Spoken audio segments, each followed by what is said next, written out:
गुरुदेव श्री की आज्ञा से उत्तराध्ययन सूत्र के 7वें अध्ययन उरभ्रिय का स्वाध्याय करने से पहले 3 बार तिकुतो के पाठ से वंदन करते हुए आज्ञा लेंगे।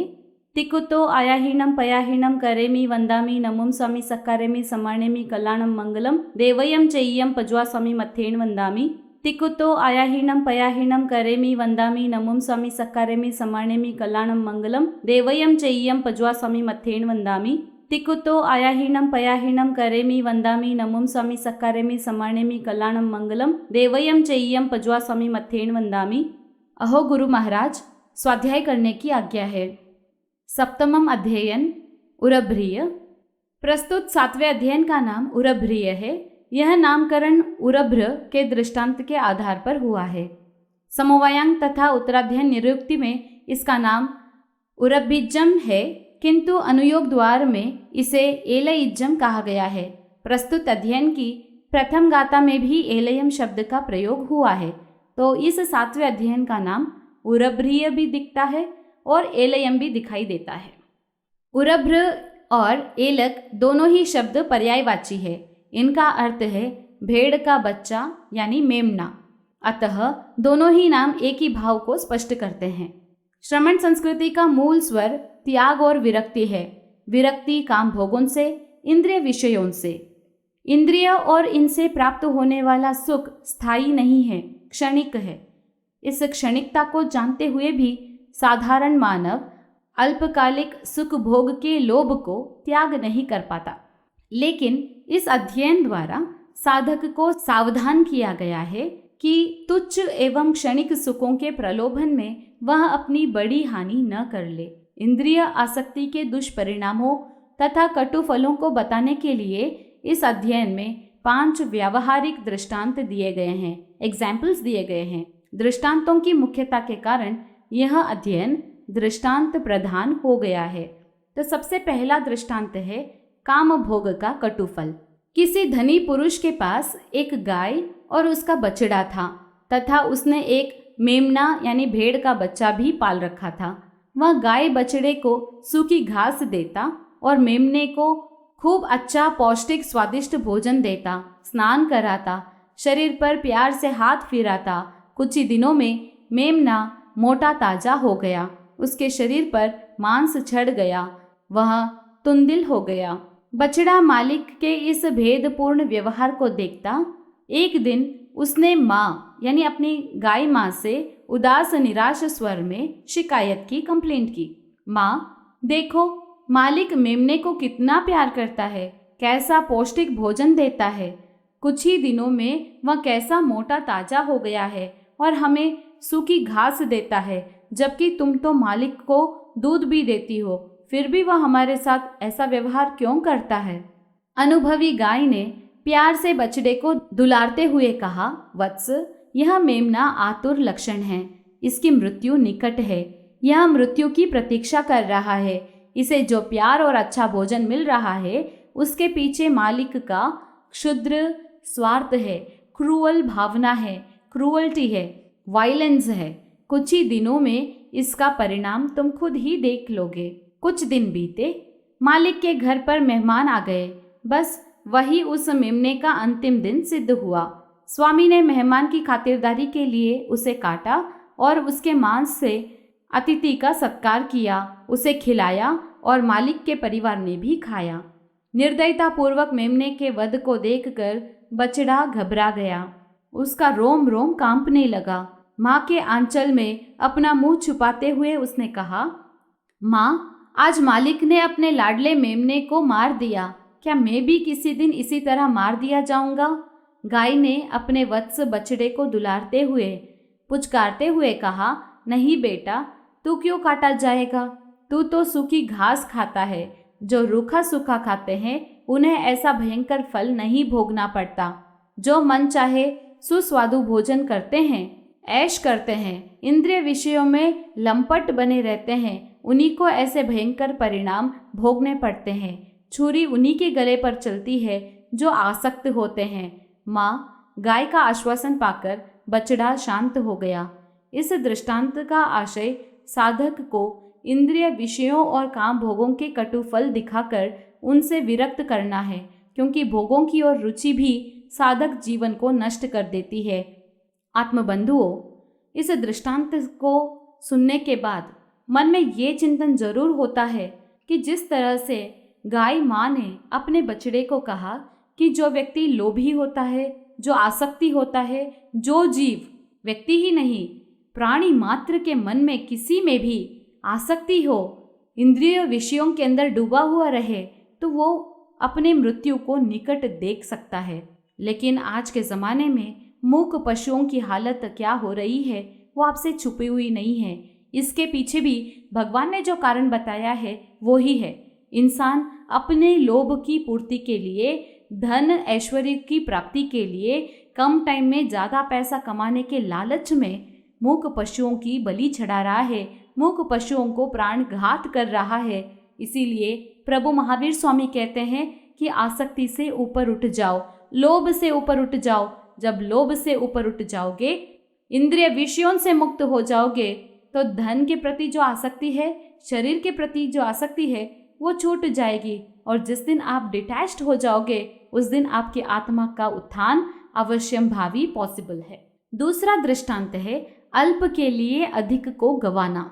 एक भिखारी था, उसने परदेश जाकर बड़ी कठिनाई से 1000 कार्शापण इकट्ठे किए। उन कार्शापणों की थैली लेकर वह अपने गांव लौट रहा था। मार्ग व्यय के लिए, एक्सपेंसेस के लिए उसने कुछ कांकिणियां यानी एक कार्शापण की 80 कांकिणी अलग रख ली थी। एक बार वह कहीं एक कांकिणी भूल गया और आगे चल दिया। रास्ते में काफी दूर आगे जाने पर उसे कांकिणी की याद आई। वह एक कांकिणी को कैसे छोड़ सकता था? रास्ता जंगल का था। उसने 1000 कार्शापणों की थैली गड्ढा खोदकर एक वृक्ष के नीचे गाड़ दी और कांकिणी लेने वापस चल दिया। उसे थैली गाड़ते एक तस्कर, एक चोर ने छिपकर देख लिया। वह थैली लेकर चंपत हो गया। भिखारी उसी स्थान पर पहुंचा जहां कांकिणी भूल आया था, लेकिन उसे वहां कांकिणी नहीं मिली। वापस लौटा तो 1000 कार्शापणों की थैली भी गायब थी। उसने एक कांकिणी के लिए 1000 कार्शापण गंवा दिए। अब वह माथा पीट कर पश्चाताप करने लगा। इस दृष्टांत से अत्यधिक लोभ का दुष्परिणाम दिखाया है। लोभासक्त व्यक्ति इसी तरह धोखा खाते हैं। अल्प सुख के लिए अधिक सुखों को खो देने वाले भी इसी तरह दुखी होते हैं। तीसरा दृष्टांत है स्वाद के लिए जीवन नाश। एक राजा था, उसे आम बहुत प्रिय थे। नित्य और अधिक आम खाने के कारण वह रोगी हो गया। कहते हैं ना कि हमेशा अति का अंत होता है। Anything in extremes is harmful. एक अनुभवी वैद्य ने इलाज करके उसे स्वस्थ कर दिया और साथ ही कह दिया कि राजन, आम तुम्हारे लिए अपथ्य है। यदि आम का एक टुकड़ा भी तुमने खा लिया तो बच नहीं पाओगे। It is very critical situation कि अगर एक भी टुकड़ा खा लिया तो जीव को, प्राण को खतरा है। एक बार राजा मंत्री के साथ वन भ्रमण को गया। वन में आम्र वृक्ष पर पके आमों को देखकर उसका मन ललचा गया। मंत्री के मना करते करते भी उसने एक आम खा लिया। रोग तीव्र वेग से उभरा और राजा का प्राणांत हो गया। क्षणिक इंद्रिय सुख में थोड़े से टेस्ट के लिए आसक्त मानव इसी तरह अपने अनमोल जीवन को गवा देता है। चौथा दृष्टांत है 3 वणिक पुत्र। एक वणिक ने अपने 3 पुत्रों को धन उपार्जन के लिए विदेश भेजा।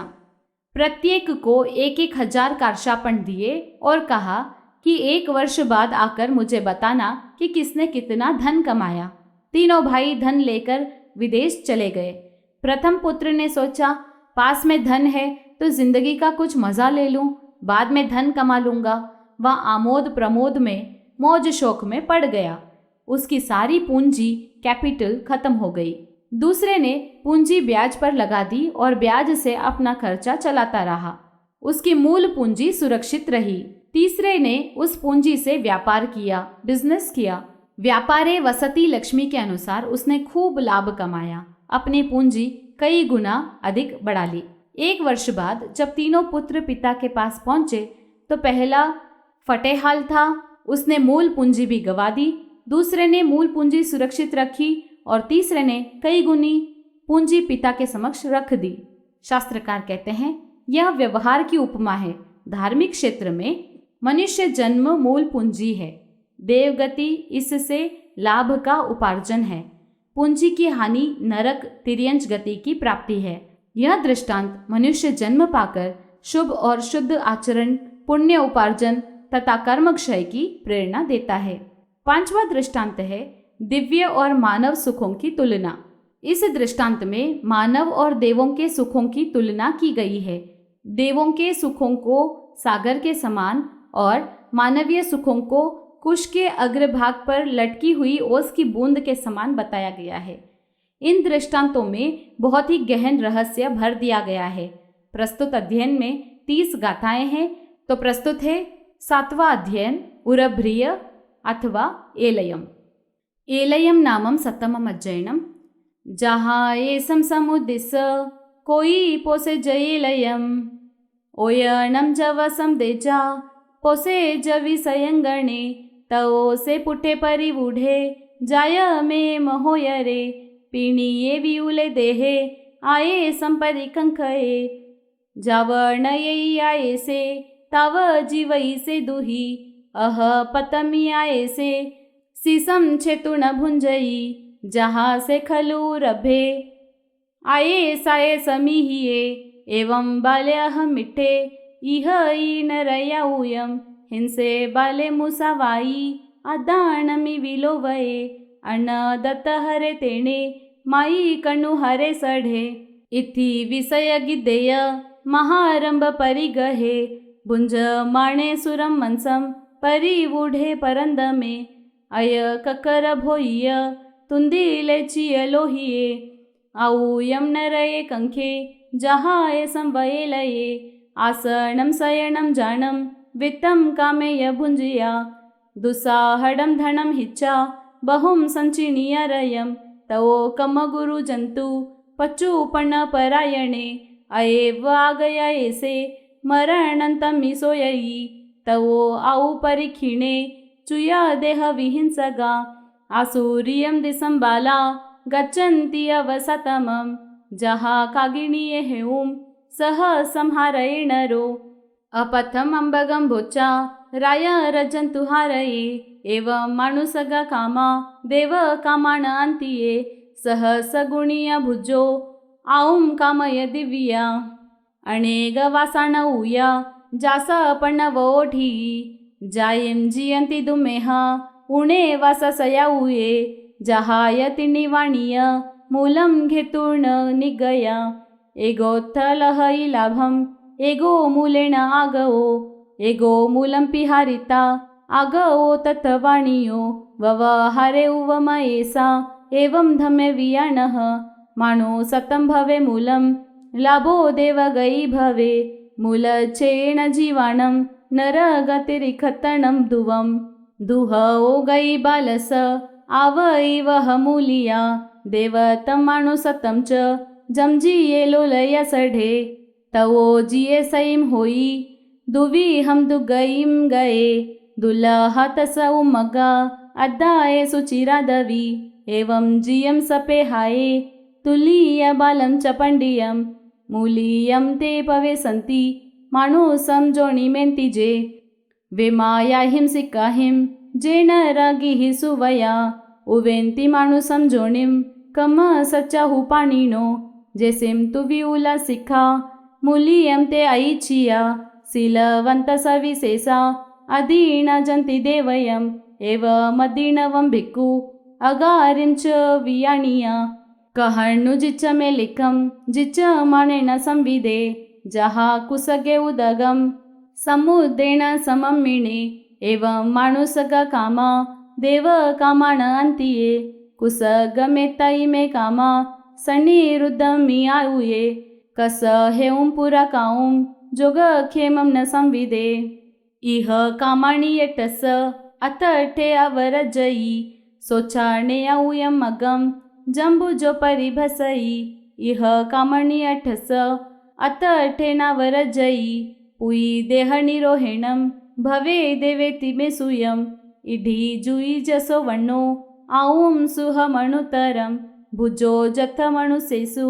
तथ सेउ अवजई बाल सपस बालतम अहमं पडिवजिया चिच्चाधमम अहमिट्टे नर एउ अवजयी धीर सपस धीरतम सवधमाणुवतीर्णो चिच्च अधमं धमिटे देवेषु अवजयी तुलीयान बालभावम अबालं चेव पंडिये चय्यूण बालभावम अबालं सेवये मुनि तिभेमि इति एलयम नामम सतमम अध्ययनम समत्तम।